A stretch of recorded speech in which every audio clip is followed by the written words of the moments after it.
is it smart to plan for growth? Like I tend to just view myself as floating down a river and whatever comes my way comes my way.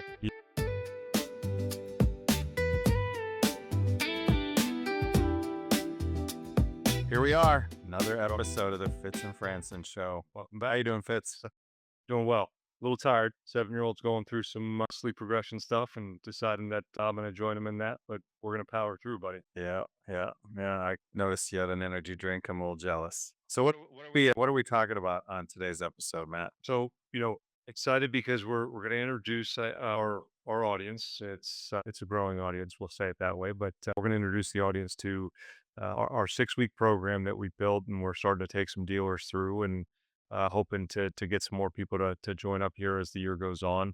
And going to do episode one of what's going to be a 6-part mini series that we're going to put together on planning for growth. That's good. That's good. It, Yeah, I think that at a certain point in all of our lives, maybe even throughout the day, we just kind of take it as it comes and do a little bit of the float. And every now and again, floating on a lazy river is a good thing. But when it comes to, your business or what you're hoping to actually get out of a calendar year and what you're putting together for the people that decided to sign up and trust you with their livelihoods as well too, I think it's important to put together a plan. So what we're going to do over the course of 6 weeks is really dive into all of the metrics and all of the numbers that drive the business, what they mean for everybody and what they mean for each department, what they mean for each individual within those departments, who should be watching what, right, and who should be driving what. And then ultimately, hopefully what they turn into for everybody is better income, better results, more efficiency, a lot more fun for them at the end of the year. And as an owner or a leader, hopefully a little bit more net profit for you as well too. So, and it starts with kind of what you're alluding to there, which is step one is we got to start, understanding what setting goals looks like and what that means for ourselves. So that's kind of what, yeah, week one looks like for us. that's good. So I got a question for you. I work with a lot of customers that they tell me that they wear all the hats in the company. So you mentioned letting the different roles in the company know what they own and what they take care of. Is this something that's relevant for kind of an owner operator as well, or for bigger organizations? Yeah, no, look, whether you're, that kind of million, 2 million, or, on your way to those things right now, or 10, 15, 20, $30 million, this is something that everybody needs to start doing or have started doing already. This is a process you can go through. Size and scale does not matter, right? And Sure. whether you have some of those roles right now or not, this is how you prepare for them, right? This is where you kind of set those milestones and markers for we know these things are coming, right? And we're not reinventing the wheel.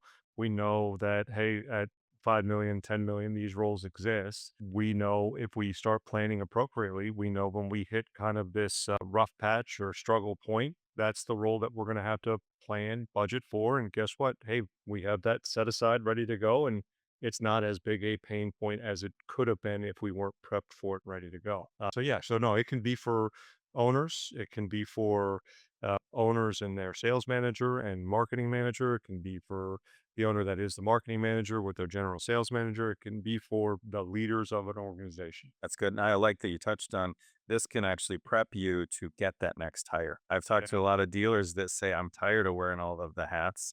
Where do I start? So that's great. yeah, 1,000,000%. Start getting somebody else to wear a hat or two. They look good in it, right? Give them a chance to try it on and wear it around. Maybe wash it before you hand it off to them, right? And let them take the reins a little bit and trust that they can do it. So I think Jay. So we start this process with understanding goal setting looks like. So you think it's a good idea? Let's start there with our episode today. What do you think? Yeah. Yeah. Goals. Let's do it. All right. So we do a lot of this, right, with our clients and our customers. We talk about, okay, and I think in a previous episode, we had the three questions that we talked about, right? And one of those is kind of where do you want to go, right? Where do you want to end up? One of the things I know both of us find is that tends to be a very easy question, I think, for people to answer on a very high level, at 30,000 foot view, right? So, if I were to ask you that and we were role playing it and you're the owner, what do you think the most typical question or response is? Like, hey, you're $1 million now. What do you want to do next year? Yeah. More. Sure. That's great, right? So a sales rep, right? Same thing. Like, hey, you sold this last year. What do you want to sell next year? Yeah, more, More. right?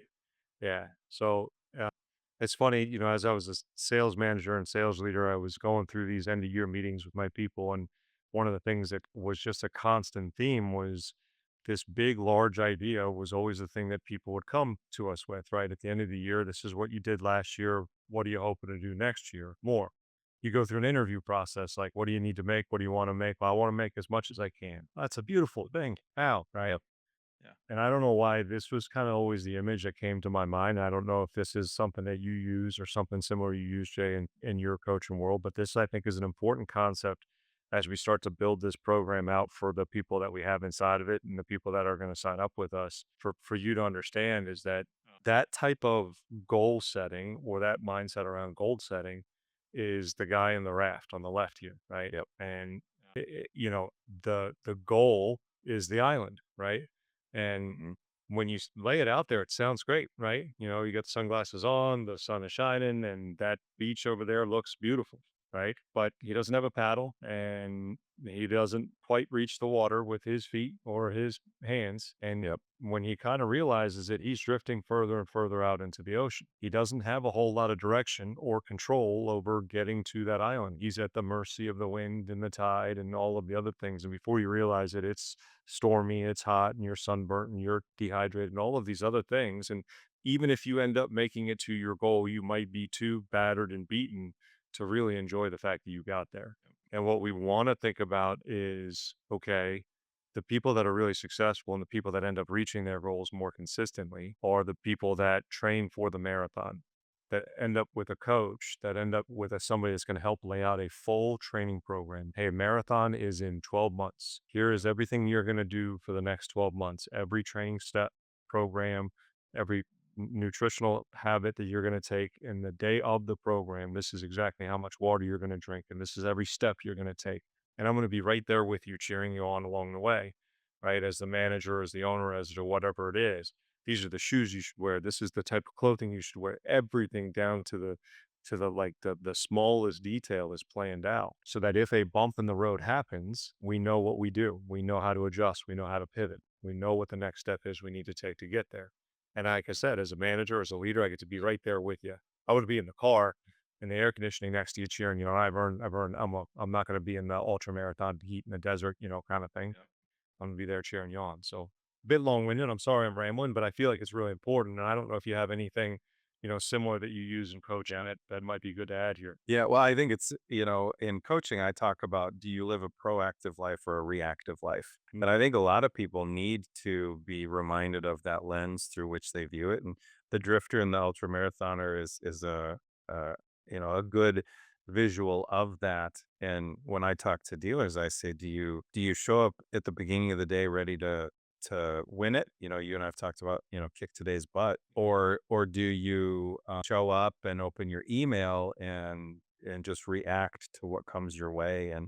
And the idea that, another good way to explain it is, are you the main character in your life or are you the author? And people yeah. that view themselves as the main character of their life actually are subject to the whims of the author, and they're actually powerless. The main character is the one that has the author write in the antagonist and writes in the mountains to climb and those things like that. But when you choose to be the author of your life instead, you get to actually take control of it and proactively write out the story that you want to see. So, great visuals.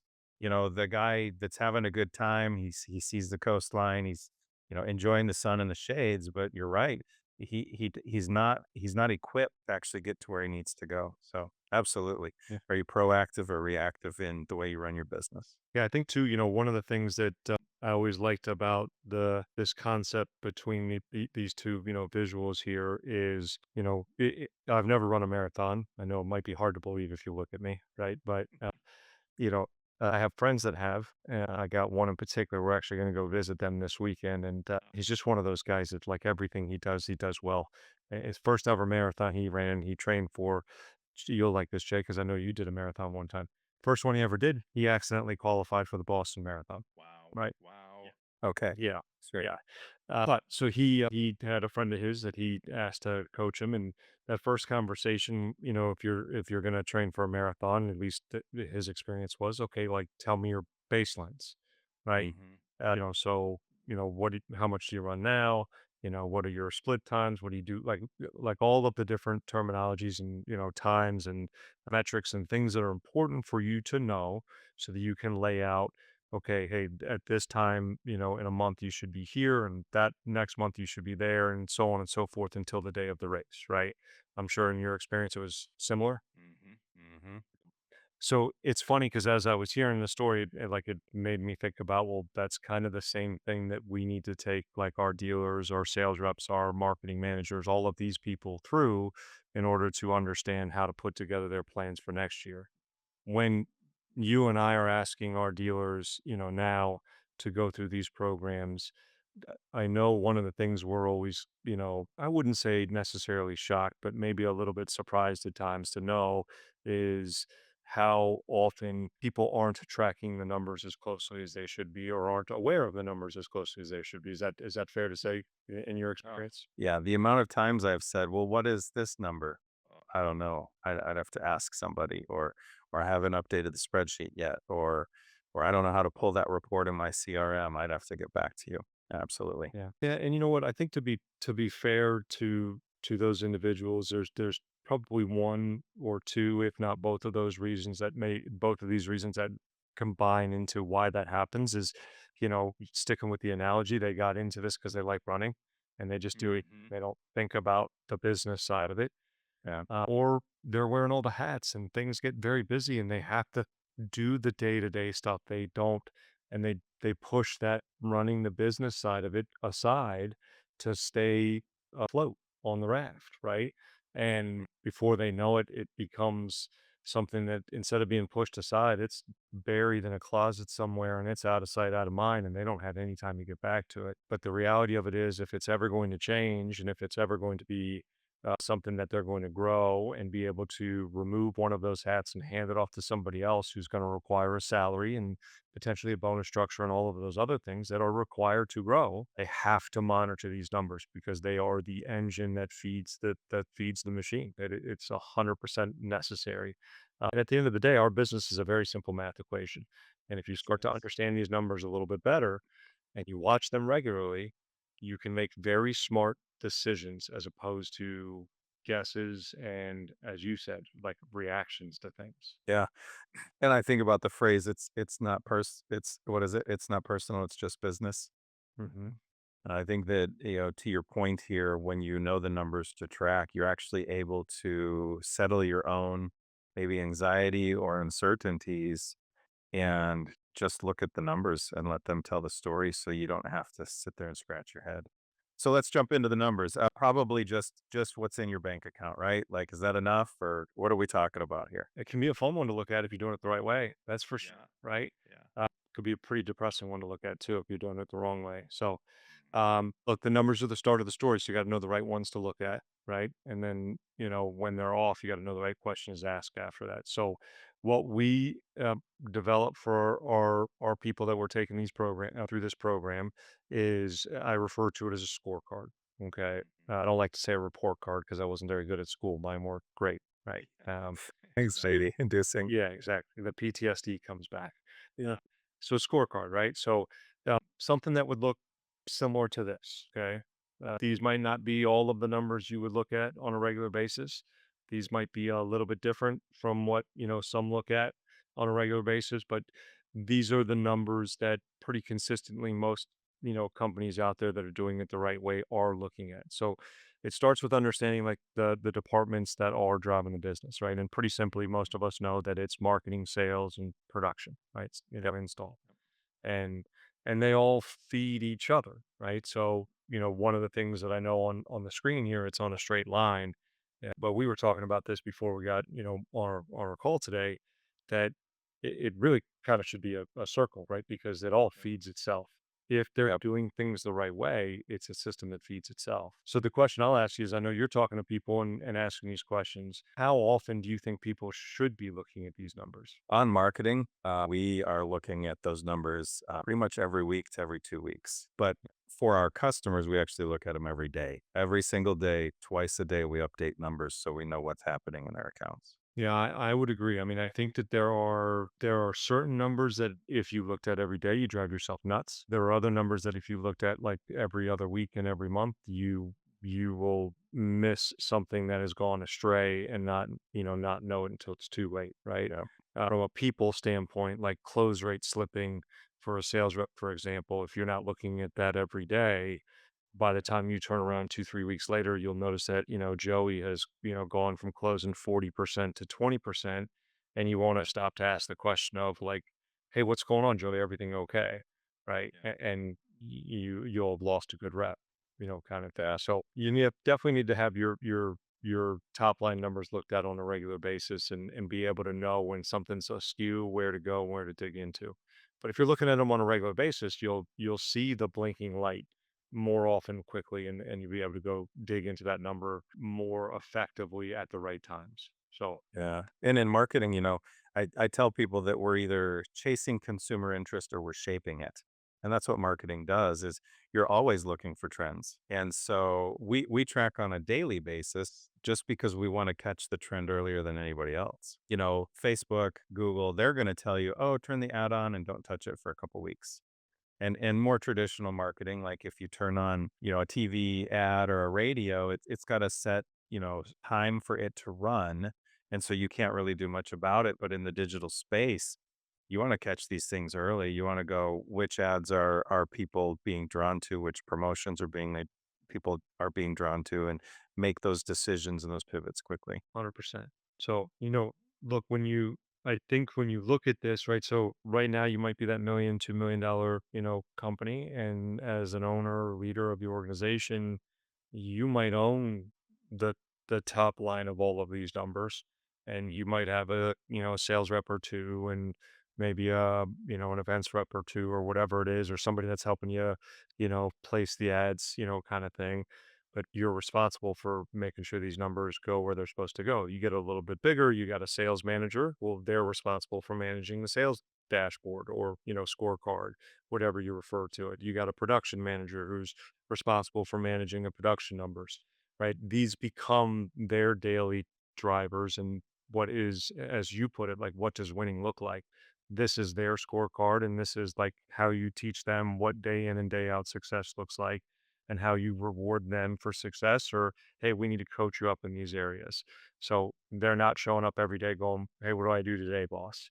Right. This is what you do every day. So this is direction for them as well too. So let's kind of go through some of these as we're looking at them, right? And maybe we can give some of those out there who aren't tracking them. And there's probably a lot of people who do track some of these, maybe not all of them, right? But who do track some of them. We can go through them and talk a little bit about what some of these might mean if they're not aware of them. And again, like, for example, NSLI, I know, like, when I was with another organization, they referred to it as RPA, revenue per appointment.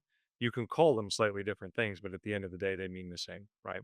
So, Yeah. cost of marketing, right? I know we've talked about this in the past. We look at that as a percentage basis, right? And if we're going to build that out, uh, you know, we feel that that's a good way to look at that. Can you give a little bit of insight as to why? Yeah, you want to be able to recognize the bigger picture and say, if we're $1 million company, we should understand that the cost of marketing is around 15% right now. If you're in a growth mode, it's around 20%. And so you can maybe put that top end and low end, brackets in, and then go, well, where are we sitting at year to date? What have we spent on marketing? Pull it from your P&L and say what got categorized as marketing and how does that compare to revenue? And I was just talking with somebody that said, "Hey, we're gonna grow by this percentage," and so they said, "So next year we're gonna make this amount of money. Cost of marketing is this percentage. We have to spend this much next year." And a percentage is easier to acknowledge when you go, "Oh, we have to spend $300,000 on marketing.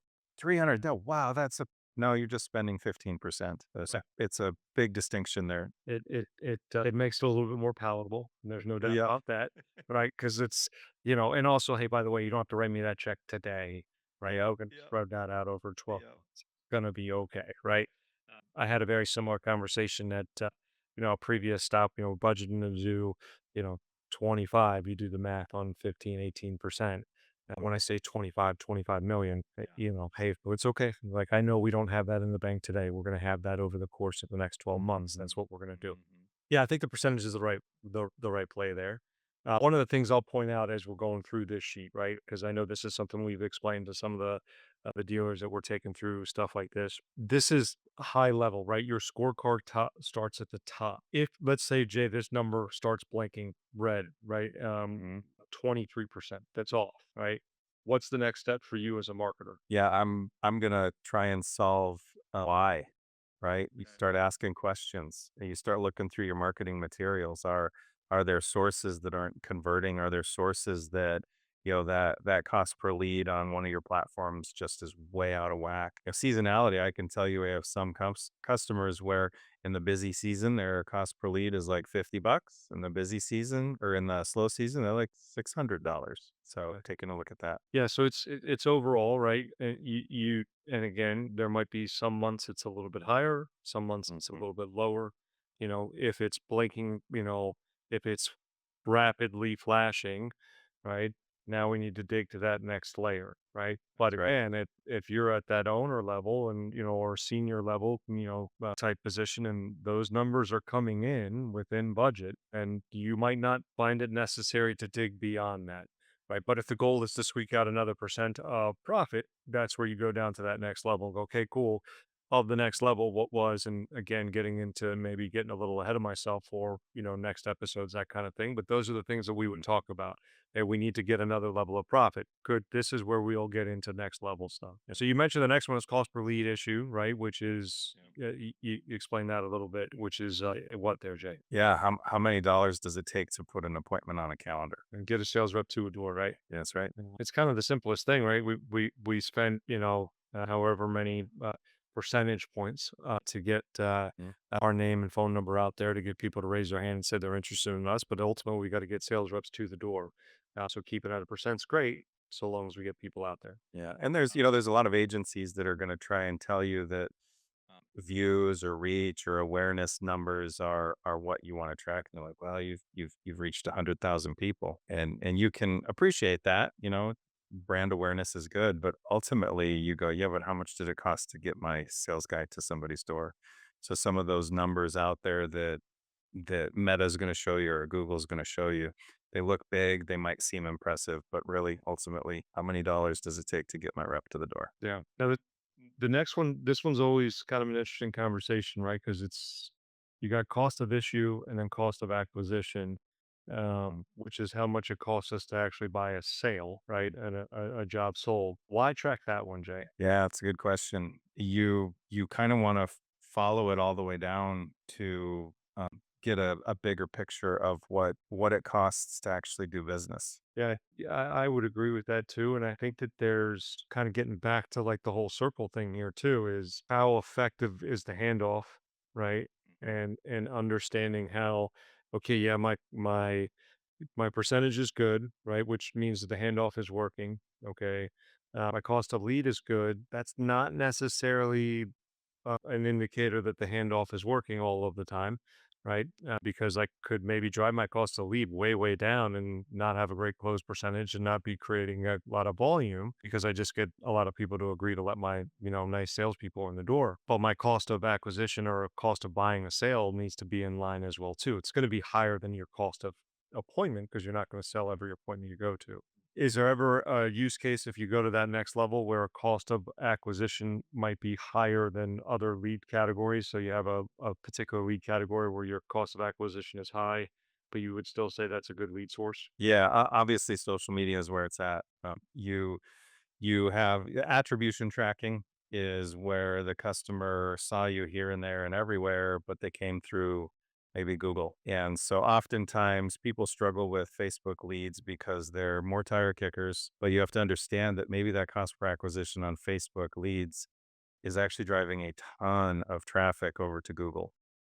And so those people that were first introduced to your product or service on Facebook, the serious ones moved on, and they're gonna tell you, "Oh, I saw you on Google," and they didn't. Yeah. They saw you on Facebook, and if you have a good tracking system in place, you can do attribution tracking and see that social drives a lot of traffic to Google. Yeah, the other one too is, I'll give you an example from a previous life. We had a lead program that had a national spokesperson on it. It was our most expensive lead program.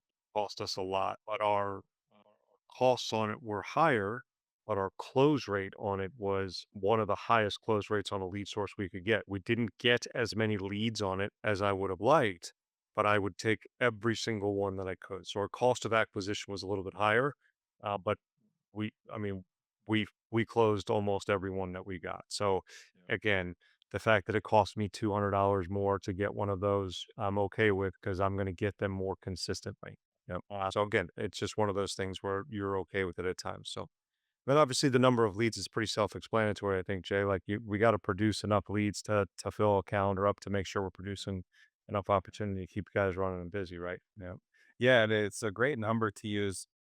Historical data is how many were issued, how many were sold, and then if we wanna grow, it's simple math. You go, "Oh, so if we wanna grow by 20%, we need 20% more leads." Well, what's that? Yeah, theory, right? Or you get to push on your salespeople too a little bit more. Like maybe we need 20% more. We can only really stretch that marketing budget another 15%. So we're going to get Yep. 15% more leads and ask you guys to close about 2 points higher next year, right? That's right. That kind of thing. So there's both people contributing. I'm not going to put it all on marketing. Yeah. Not like So the we rest gotta of us. pull their weight. Yeah, So yeah, yeah. I am so quickly losing my sales guy card on this show. yeah, speaking of which, let's move on. Yeah. So you made a bigger category for sales. Do you think that they're more important than everybody else? It seems like it. No, look, it's funny because I was actually looking at this as we're going through. We have we have one acronym, right? Or one, one like that. And then like the rest of ours, I was looking at going like ours are kind of like meathead numbers. They're pretty simple, pretty easy to understand. So volume's an easy one, right? Obviously you're going to tell your team they need to sell a certain amount at the beginning of a year. Here's the thing as before we kind of go through all of these any further, like this is for the year. If you're looking at this divided across 12 months the same evenly, and we'll dive into this as we go through the next 6 weeks, you're looking at it the wrong way, right? Because as we just talked about, there is some seasonality to it. And you need to plan accordingly. But for the Mhm. purposes of your overall scorecard, did you or did you not hit your overall targets, right? Is what we're Yep. looking at. So you give them a big number, again, did we produce the volume off of the leads and cost of marketing and CPLI that marketing did or didn't produce, right? Mhm. We had a closing percentage goal, right? So were we efficient with all of the things that we were given? Yep. For me, that's the simplest way to put it. It's your efficiency number. Okay. Mhm. And look, there's a lot of different ways that people look at your close rates and measure close rates. And the one that has always kind of gotten me is like we cancel things out of the system because, like, I don't know, I don't know, they didn't agree with something when I was there or something. There's a million different. At the end of the day, yeah, quick side story, had a guy that I worked with. He was another manager in our organization. I used to love listening to phone calls where reps would call and say, hey, let me tell you a little bit about an employee. You go, oh, what? Nope. Like, and cut them off and go, did you or did you not sell it? At the end of the day, that's all that matters. Yes or no. Then you're 0 for 1 or you're 1 for 1. Mhm. That's all that Mhm. happened here. Right. So Mhm. if we give a lead, a name, a phone number, an address, and a time to be there, did we or didn't we sell it? And they're there. Right. If they were there, did we or didn't we sell it? That's our true close rate. If we're measuring it based off of the numbers and budget, that's how we need to know it because I spent money on Mhm. all of those names and phone numbers. That's right. All right. So it's what I call true close rate. NSLI is net sale per lead issue. Most people are aware of what that means. Unfortunately, I think most people couldn't tell you what theirs is off the top of their head, right? And I don't need you to know it within a penny. You should know it within a couple of dollars, right? Within $100 off the top of your head, which means you need to be looking at it on a regular basis. Your salespeople should know that too. Like that divided by or times their percentage is how much money you pay them to go to every single house. Mhm. That's how they should think about it. All of those ones that marketing shouldn't have sent them to, right? If they have an MSLI of $3,000, they got paid Mhm. $300 to show up and say hello to that person. Yep. That's right. They make 10%. Mhm. I know I've quickly become the guy that talks financing all the time. It's a tool that I think is really, really critical, especially with some of the things that have happened recently in our home improvement world for homeowners to consider. It's a way to protect them a little bit better in their money. But, if it's not something you're tracking, your budget can get out of whack pretty quickly. It's also a tool that can help you grow. So if you're not tracking it and talking about it regularly, then it's not important to your people. So it should be a metric that's on your scorecard, on their scorecards, then it becomes important. Yeah. So, this can be different for every company out there, like where you're starting right now and where you want to go. But set a target, set a target for your company, set a target for your individuals, and put it on a scorecard. Did you or did you not hit it? Now, the next one here, Jay, is sales capacity. I know as a marketer, you like that number, and I don't think enough people understand this one. So we talk a lot about speed to lead with a lot of people. Can you as the marketing end of our partnership here, can you explain the importance of speed to lead? Yeah, it's everything. I mean, there's a lot of studies out there that say get to them within seconds. And currently in the home services, home improvement industries, there's so much competition and there's so much impatience on the consumer's part that I'm just going to go with the first person that answers the phone or the first person that calls me. And so that tied to sales capacity is I cannot call somebody, a lead, and say, "Oh, yeah, we can see you on the 3rd Tuesday of this month," Mhm. right? And they're like, "Yeah, but it's the 1st of the month." And so I really look at same day, next day appointments as gold. And I've got a lot of sales guys that are like, "Give me those all day long." These customers are excited to see me. It's top of mind. And so you can't run at full capacity. The thing I like least in this business is turning marketing down because their sales calendar is full. Oh yeah. Yeah. I will tell you, if that was ever something that my people came to me with like to have a conversation about having to do, it- they had exhausted literally everything else, including probably job boards, because I was not going to be happy that we had let capacity get out of whack. So I just recently was going over this and pulled the data, from all the sources I can find, out there that are available. And I'm probably not far off, but I believe it's roughly 78% of people that are buying from the first company that contacts them. Okay. Yep. There's not a whole lot of, concrete data out there, but most experts will tell you that roughly in that like 80-ish percent to 90-ish percent are going to buy from the first company they meet with. Mm. Okay. You have to get there quickly. And one of the things that I will always express to homeowner or to companies is I think that's because we all, as consumers in this world, have one thing in common. We're procrastinators. It was not the first day that we started thinking about doing this thing. It was not, right? We've been thinking about doing the floor, the windows, the door, the roofing, whatever it is, since we moved in, since Bill down the street got it done 2 years ago. And we finally were motivated after seeing Jay's ad on Facebook for the 15th, 20th, 30th time to Yep. click on it and go, yeah, you know what? I would like to know more about that. And then, oh, shoot, they did respond to me. Yeah, I am available on Tuesday, right? Like Yep. we went all the way through that path to get somebody to the house. Like we're not as motivated anymore in that moment than we're ever going to be again. Like that is the most motivated we're ever going to be to do the thing we've been putting off for whatever period of time it is that we've been putting it off. Get there now. So healthy sales capacity. It's not 90%, it's not 95%, it's not fill my guy's calendar because then I'm pushing people down the line and I Mhm. can't pull people off the board to train them and support them when they're struggling. I have to keep jamming appointments down their throat that they're not selling and getting frustrated with. So healthy in my opinion is the 75 to 80% range. Right. So again, it's something we need to look at and watch. I can give guys rest that are burning out because they're running too much. I can allow them to take vacations. Their kid gets sick. I can go, no problem. Go take care of your kid. You can be a human being. And I'm not worried about the like, hey, it cost me $500 to get that lead. Are you sure he's that sick? Yeah, I don't have that conversation. Right. And unfortunately, I've been there, like, because we've been tight on capacity. Tough conversation to have. So can't stress that one enough. That one is a very, very big one. And look, if I could tell you there are, the old adage is that sales solves most problems in your business. I can tell you there is very few things that percentage capacity whether it's in production or marketing or sales. There are very few things that capacity won't solve too. Mhm. Oh, that's my soapbox for the day, Jay. Yeah, it's good. Are you sure it's the only one? I'm feeling like there might be another one coming. Yeah, So the let's monster move on to fruit right production. now. That's right. Yeah. Yeah. Yeah, production, look, there's again, production's a pretty cut and dry one as well too.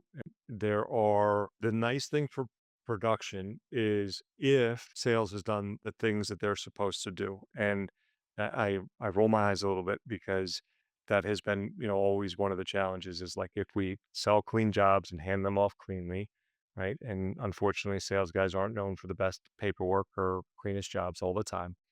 That's a culture thing. You got to train that the right way and make sure that they know that they affect the next person in line. Then what production has is a very clean set of metrics that are, very repeatable if they are aware of what they're supposed to hit. Okay. So backlog is something that you should set a goal for to build and maintain appropriately based off of seasonality, right? Yeah. We know when our busy seasons are, we know when our slow seasons are. So we need to build a backlog towards our slow season so that our guys stay busy during that period of time. But we also need to know when it's time to start cutting into the backlog when we're going to be throwing a lot of logs on that fire so that we're not Mhm. losing sales because we're 6, 7, 8, 9, 10 weeks out. And now I'll just go with the competitor because they can get here quicker. Yeah. So set a mark. 4 or 5 weeks, whatever it might be, whatever's healthy for you and your business. And if you get beyond that, what do you think you need to do, Jay? Oh, hire a sales guy. So what solves most problems? Sales. Sales and capacity, That's right? right. Or go get another truck and get another crew out on the road, right? Capacity on production can solve that problem too. Yeah, it is a strategic conversation. I've had a lot of marketing conversations where people are like, "Hey, we're booked 8, 9 weeks out. Do you think the digital marketing space can support another truck or support another salesperson?" So you do have real conversations to be had about the size of your market and stuff like that. But yeah, if you're booked out 8, 9, 10 weeks, you have a great opportunity to grow the business. 100%. No doubt. The next one down there, right, is done on time, right? So, Mhm. um, look, it costs you money every time your truck leaves the building, right? And if it doesn't return with a completed job and a collected check or, credit card or finance payment, then it just cost you money. It didn't make you money. So, if you have a job that is this many square feet should be done in this many, in this amount of time, or this size, window job should be done in this many days, whatever it is, then, was it done in that amount of time or not? Right. So Yep. tracking that for me, it was always 95% or better. That means that our guys they're efficient with their time. They're doing what they're supposed to be doing. They're not making mistakes on the job. So I know 95% of the time we're going out, we're finishing jobs, we're collecting checks, right? You picture that big dollar sign above the truck. It goes out, black or red or whatever in the morning, and it comes back green in the evening. That's what I want to see it 95% or better. If we're doing that, we're hitting the right marks. Yeah. Next one's callbacks. They kill you, right? So Yep. if they're hell bent on hitting 95%, but at the, flying in the face of quality and making mistakes, we got a problem there too. So Mhm. your managers on production should be watching that, making sure that we're not, yeah, we're finishing everything on time, but tomorrow we're going back and fixing everything. The balance doesn't work there, right? Yeah. So you got to track both of those. And then your cost of install. Like, are guys doing it all in one day because they're working 2 hours of overtime? That number doesn't Mhm. add up either. Yeah. I know it's a lot here on this sheet. We tried to kind of make this all encompassing. Usually, I know what we do, Jay, is we have a call with all of our dealers that are going through these programs, get an idea a little bit about their business, and we custom build some of these scorecards for them. Going, here are the top 3 to 4 in each one of these categories that we need to know to start building out your program. But what we know is that these are pretty common across most businesses that can be universal, right? So Yeah. I was pretty thorough with that, Jay, but what did I miss or what do you want to fill in there? Yeah, I think that we need to, I think the next step is how is all of this tracked Yeah. and do they have the systems in place to know what these numbers are? And we've worked with a lot of different tracking systems out there, and it's a great conversation to have with the dealers saying what are you doing to make sure you have your eye on the prize? Yeah, if you could make, I guess, we don't have any sponsors, with CRMs or, trackers out there, but I know we have a couple of dealers we work with that use some out there. What are ones you see some of the dealers using that you've seen out there? And I guess what are some pitfalls and we won't name names obviously, but for things out there that we see that people maybe you recommend steering clear of as far as like workarounds we've seen. Yeah. I think that a system that produces the reports you need is like, I mean, just absolutely the most important thing.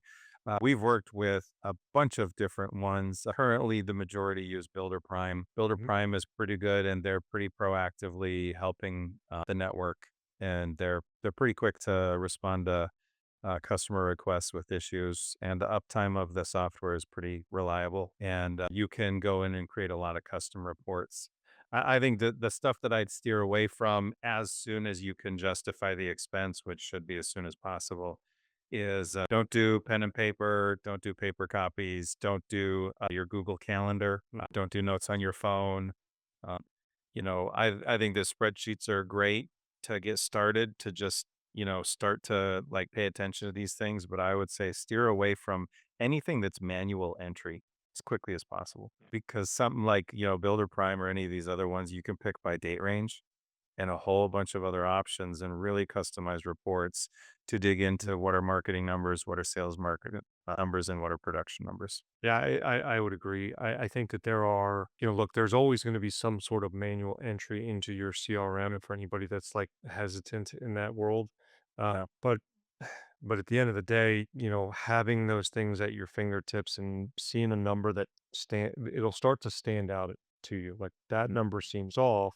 And we then know who's responsible for entering those numbers, and we can get with them and work with them on like, why is this looking, oh, we're not entering it on time the right way in the right spot, and we can fix that a lot quicker than the spreadsheet that maybe somebody's not entering in at all, or they're doing it on their own desktop versus your desktop, and then they got to mail it to you, and it becomes a mess, right? And Yeah. at the end of the day, what we start doing is we start making decisions with not even bad data, but no data at all, and that's not a decision, that's a guess, and Yeah. that's a problem, right? Yeah. So. There's definitely talked to quite a few dealers that I'm like, hey, what's your close rate? And they're like, if I had to guess, it's like, no, no, don't guess. Yeah, You need to know. yeah, I would rather you not tell me any number at all, right? Mm. Because any decision we make from that point forward is a bad decision, right? Or any advice that I would give you would be bad advice. Like if I told you you're doing great, keep doing what you're doing. Or if I told you you're doing horrible, change everything. It's bad advice because it's based off of bad data Yeah. or really not data at all. Yeah. Look, I can't encourage you enough if it's not something that you have, uh, Jay, you made the comment about as soon as you can justify the price or the expense rather, give me a call. I will show you how easy it is to build that expense into your budget, and you'd be surprised to know that it's likely already there, Yeah. and it's like a sale or two away from being covered additionally next year. Well, and I think that for the owners, we've talked about this previously, and I don't mean to wander off, but a lot of reasons to get in business, but a big one is like freedom of time. And so in a lot of these purchases, you look at it as hours saved. What is my time worth? What does the company pay me, the owner, hourly, essentially, if you can break it down into that. And you say, I spend 5 hours a week working on this project. I'm pretty sure that CRM paid for itself within a couple of hours as far as a monthly subscription to it. Yeah. And think about have the time saved having to ask everybody to like give you information. And when you Yeah. can wake up in the morning, run a report, a dashboard, pull that up and you know Mhm. within a very small margin of error what happened in your business the night before. Yeah. Like that's a that's a powerful thing. And now we know who we need to go pick up and get going for the day and who we need to like high five for what they did the day before. Yeah. That's a big culture builder there too. So Sure. um, Well, we've covered a lot of information. And so we've got some homework here for those listeners that are interested in kind of going down this journey with us. So, three big questions. I'm going to kind of knock them off real quick. But, number one, answer for yourself. Do you track your metrics? Do you? Just be honest. Then how? And we've given you guys some recommendations on tools. Number two, if you track them, are you tracking them the right way? And if you have questions about how to do that, feel free to reach out to us. do a screen grab of the previous slide with the scorecard and start looking through that. And then the third one, this one could be tough to do because Matt and I were talking before the show. You don't know what you don't know. So what's missing? What are your blind spots? And this might be just a great opportunity to have a conversation with maybe some of your employees. They might know better than you what's missing, and get those questions answered for yourself and see your business improve pretty quickly. So, any closing thoughts? Look, I what we've done, in kind of the pre-calls with those that are in the program and then today and the work we do in week one and what we're taking everybody through in our show today is building the foundation, right, for growth. You got to know where you are, the good, the bad, and the ugly, right? And used a very good word that you have to be honest and you got to stare those things, you know, wear the bull between the horns, so to speak, right? And if you do those things, you can grow and you can grow pretty quickly.